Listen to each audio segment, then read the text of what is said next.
মন্ত্রী মশাই, আমি এই রাজ্যের একজন সাধারণ গরিব প্রজা। আমি আমি এই রাজবাড়িতে একটা কাজ করতে চাই। তুমি কি কাজ করতে পারবে? মন্ত্রী মশাই, কেমন কাজ আমার জানা নেই, তবে দ্বার রক্ষক হয়ে আমি রাজবাড়িতে থাকতে চাই। ঠিক আছে, 17 নম্বর কক্ষে সত্যবতী বন্দী আছে। সেখানে যে তুমি এই পত্রখানা দেখালে সে দাসী অন্য জায়গায় চলে যাবে। ঠিক আছে মন্ত্রী মশাই, আপনার এই উপকারের কথা আমি কোনদিন করবো না। আমি তবে এখন আসি। আমি যাই। বন্ধ থাকবে, আমি তালাবদ্ধ করে দিই।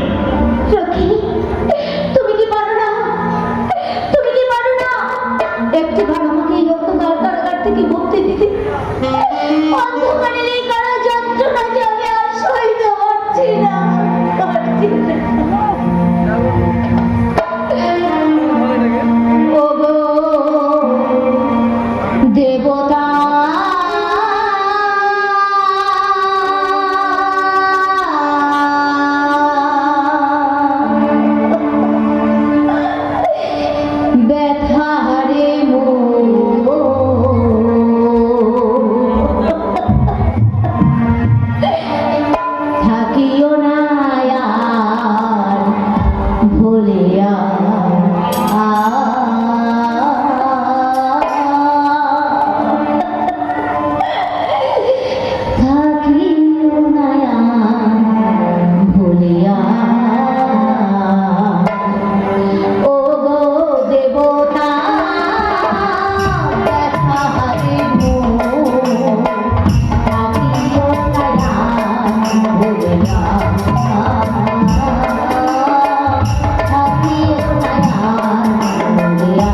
বিধাতা ভূত, বিধাতার বাণী ভূত, শুনলে পাপিয়সী, তোর গর্ভের সন্তান আমাকে বধ করবে।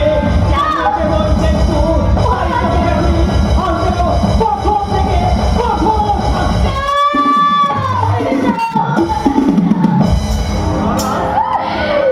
মহারাজ, আমাকে আপনি ক্ষমা করে বলেন। আমি যে আর পারছি না সইতে মহারাজ, আপনি আমায় দয়া করে ক্ষমা করুন। না, না! আমি পাবি না রে পাপিয়সী, আরে পাপিয়সী পাপাত্মা। আজ তোকে আমি নিজ হাতে করিব উপভোগ। না, আমার হাতে চালবে। না মহারাজ।